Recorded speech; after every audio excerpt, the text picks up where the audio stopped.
সরকারি ছুটি ছিল। আমাদের যে ডিপোগুলো আছে ডিপোগুলো বন্ধ ছিল, সেই জন্য তেল সরবরাহ করা হয় নাই। প্রয়োজনের বেশি তেল ক্রয় করেন না।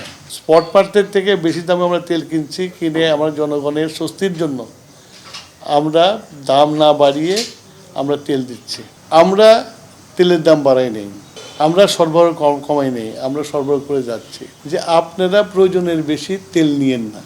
খালি বাংলাদেশের দিকে তাকালে হবে না, আমাদের আশেপাশে যেসব প্রতিবেশী রাষ্ট্র আছে তাদের দিকে তাকাতে হবে। তারা কি কি মেজার নিয়েছে। শ্রীলঙ্কা, ইন্ডিয়া, নেপাল, কি বলে, এমনকি থাইল্যান্ড, প্রত্যেকেই মেজার নিয়েছে, প্রত্যেকেই এর দাম বাড়িয়ে দিয়েছে। তারপরে তারা মেজার নিয়েছে। সেইখান থেকে আমরা তেলের দাম বাড়াই নেই, আমরা সরবরাহ কমাই নেই, আমরা সরবরাহ করে যাচ্ছি। আমি ভরসা রাখি হিরন স্মার্ট ওয়াটার পিউরিফায়ারে। তারপরে পেট্রোল পাম্পের সামনে দীর্ঘ লাইন।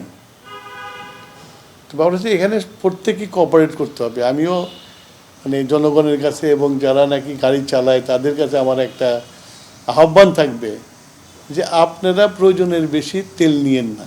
আমরা তেল সরবরাহ করছি এবং সরবরাহ করে যাব, আমরা যতক্ষণ পারবো আমরা চেষ্টা করে যাব। আমরা সেইখানে গত বছর থেকে কিন্তু এই বছর আমরা 25% বেশি তেল সরবরাহ করছি। গত 2 দিন, ঈদের দিন আর ঈদের পরের দিন সরকারি ছুটি ছিল। আমাদের যে ডিপোগুলো আছে ডিপোগুলো বন্ধ ছিল, সেই জন্য তেল সরবরাহ করা হয় নাই। আজকে সকাল থেকে আবার ডিপোগুলো চালু হয়ে গেছে, তেল আসছে, তেল পাবে, পেট্রোল পাম্পে তেল পাবে। এগুলো নিয়ে মানে এই লাইন দেওয়ার প্রয়োজন আছে বলে মনে করি না। আমি সরকারের পক্ষ থেকে জনগণের কাছে আহ্বান জানাবো যে আপনারা প্যানিকড হবেন না এবং আপনার প্রয়োজনের বেশি তেল ক্রয় করেন না। যতটুকু পর্যন্ত ততটুকু নেন।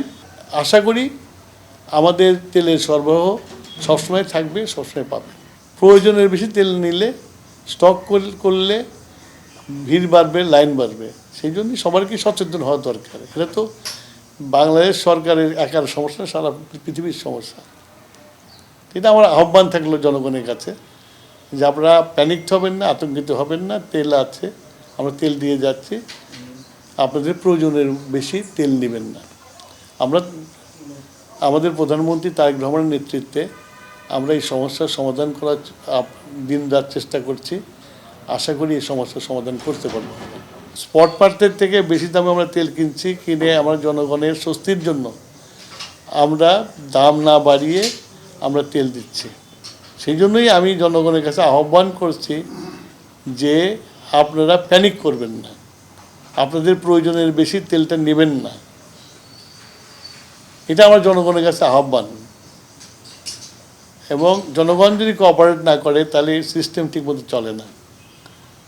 জনগণের কাছে আহ্বান, আপনারা ধৈর্য ধরেন, তেল যেটুকু প্রয়োজন সেটুকু নেন, তেলের সমস্যা হবে না।